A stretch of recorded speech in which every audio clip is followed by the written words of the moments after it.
Hey everyone, this is Kelsey with the Arcane Library, and I'm here today to give you a quick primer on how to run the Secrets of Skyhorn Lighthouse, which is the newest adventure that the Arcane Library is releasing. We made this one with the mentality of trying to make prep as easy as possible, as short as possible. We did 3 full rewrites just to get it down to 1 encounter on every page, and bulleted lists with important information highlighted in bold so that you can hopefully get up and running with this as quickly as possible. So what happens in the Secrets of Skyhorn Lighthouse? This is for 5th level characters, and they will, over the course of the adventure, discover that there is a nearby lighthouse that is the source of some problems that blocking shipping and the movement of ships throughout the harbor at the town they're in. Now, there's no town actually included because I wanted to make this easy to drop into any harbor town that you're using.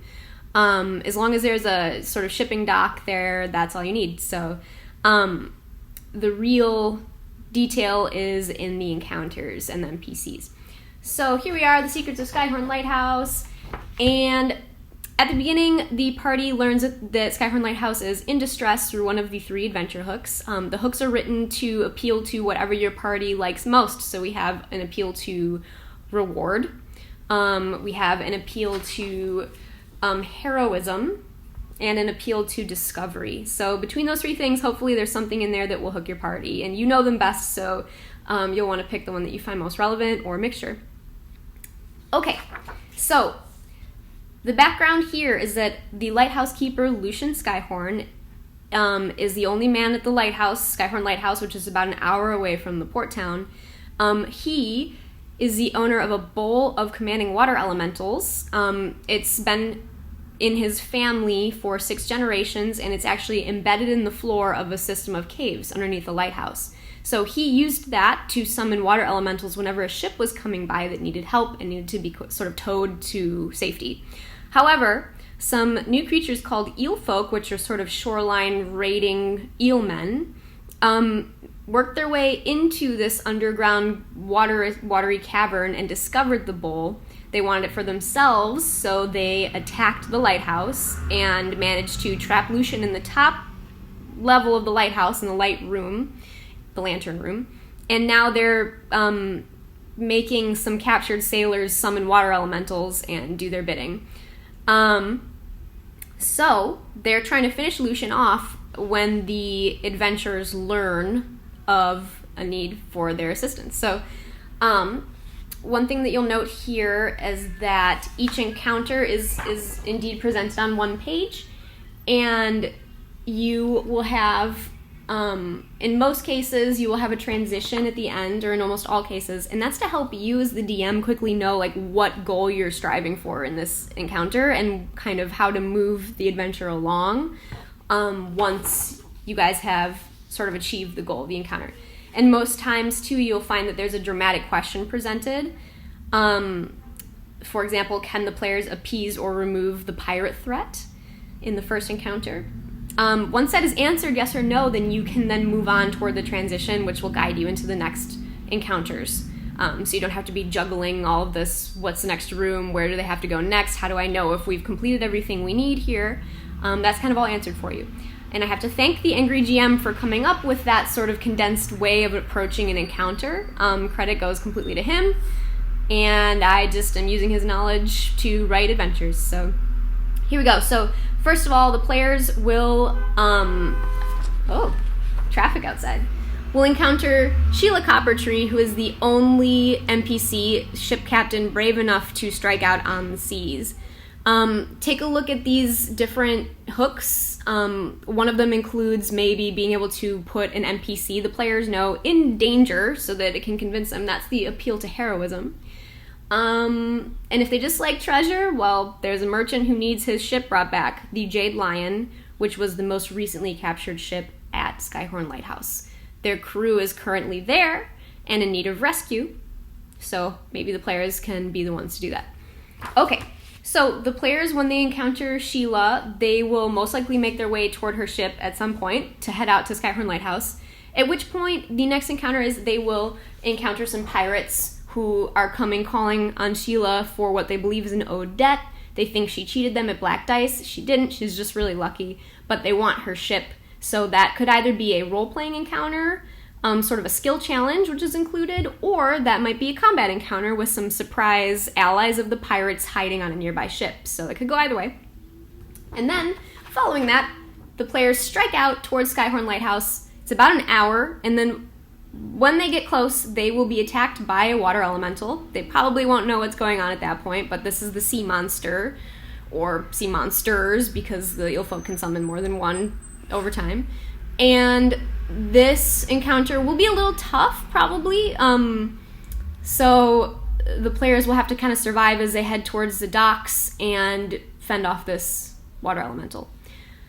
Then, following that, they will approach the lighthouse. This is the most likely order of events. They'll come up to the lighthouse, which is on an island about the size of a football field, raised 40 feet above the water, crashing waves, big, cool lighthouse. Very desolate up there. They will find that there are some eelfolk waiting in the entryway, or the lower level of the lighthouse, and the eelfolk are angrily discussing how to get rid of Lucian, who's currently holed up in the top room of the lighthouse.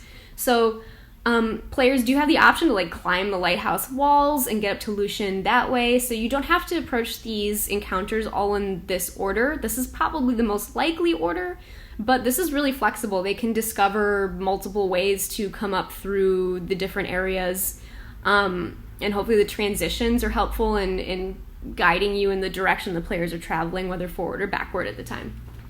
And so they will then make their way up to the top level of the lighthouse, hopefully, and have to convince Lucian that they're not enemies. Once they get in there, he can give them plenty of information to help them along, and he asks them to save the bowl of water elementals, which will hopefully start to explain what the monsters are and what's going on.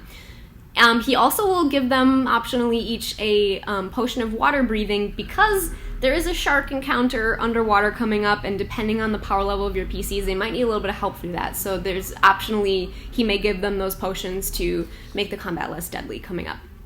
So they will need to go down to the bottom level of the lighthouse, and there they can discover in the storage room there's a secret trapdoor leading into the caverns below.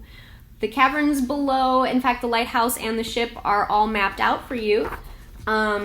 I'm including digital maps with this too, in case you like to plan a virtual tabletop, but we have the ship, we have the lighthouse, and then we have the somewhat extensive caverns below. So the players would enter here, and then they can make their way on this alternate route around back into this area, or they will probably more likely come through the front side where there are some sharks waiting for them. Some curious sharks that have been getting snacks from the eelfolk who are kind of occupying these two areas. There's some treasure chests as well that the eelfolk have hidden underwater that they took from the ship, which you can see the nose of the ship kind of right here. I didn't put the whole thing in, but this is a cove leading out behind the island. It's unlikely but possible that the player characters may find it and work their way inside, and then they would sort of be doing the adventure in reverse order, which works too. So the players will make their way through here, probably have a fight with the sharks, and then they'll come along here. Now this is a room full of sort of treasure from the merchant ship that the eelfolk looted. And then in here, the hostages are being stored. So this is another encounter where we have hostages, and then we have some eelfolk guards. The players will need to either stop the eelfolk before they alert the others in this room, or figure out some way of getting past a larger combat. And then the final combat is in this room right here. And you can see there's some kind of towers and crumbled infrastructure, maybe some sunken towers that kind of provide some terrain. And the final encounter is in the summoning room, where there's a sailor in front of the bowl of water elementals, and he is being screamed at by a giant gorilla big eelfolk, Scourge, who's sort of a big brutish monster, and then kind of a gaggle of other types of eelfolk. So the players have 4 rounds to stop this sort of berated sailor from summoning the water elemental. They may have to fight their way through. They'll have to do something to stop him. If he succeeds in summoning the water elemental, this fight will go from hard to deadly. And so some advice to you is if that does happen, I would have the water elemental sort of maybe not directly attack the players, but rather attack whatever's closest as the sailor attempts to control it. And the sailor will need to make concentration checks every round to control it. If he fails, it will turn around and start attacking him, which might give the player characters a bit of a respite, although then they'll have to worry about saving this poor guy instead. So there are a few ways that could go. I would definitely let the characters know at the outset of the combat that they have about 3 or 4 rounds before the summoning ritual is complete. That's not something you want to keep secret from them in this case, and it would definitely add a sense of tension to the combat that would provide some interest. So be upfront with that information, and then hopefully they won't get themselves from a hard to deadly combat instead. Okay, and then that's it. Once they succeed at defeating the Eelfolk threat, there is an aftermath sort of outro section that talks about getting back to harbor, the various rewards they were promised that they could receive, how Lucian reacts to what they did to help, and hopefully putting a nice bow tie on the end of the encounter, plus some future adventure hooks included that incorporate some of the NPCs they've met and some possible upcoming adventures. So everything that you would need to run this game is included. I also included some combat cards. So combat cards with information for player characters and then with information for monsters. I like running combats and having reference statistics on hand using a card stack. I talk about that in another video on this channel that you could scope out that explains how to use that method. I really like it. It's really fun to have a stack of nice cards in your hand you can use for combat and like keeping track of initiative order and just quick referencing rules. So I included that for all monsters and also for some treasure. All the treasure and monsters will have an associated card that you can use as a handout. So all the special treasure, things like gold, no, but like magic items and things. So let me know what you think. If you like the adventure, your thoughts on it. I really am happy to have written something like this for you guys, and we'll be writing more based on your feedback. Definitely let me know what you think about the structure of this adventure, whether it was too open-ended or if it worked for you, and what you think. So thanks, you guys. You can check me out at thearcanelibrary.com, and this adventure should be up through the DMs Guild as well for free download. And I will hopefully see you guys soon. All right, bye-bye.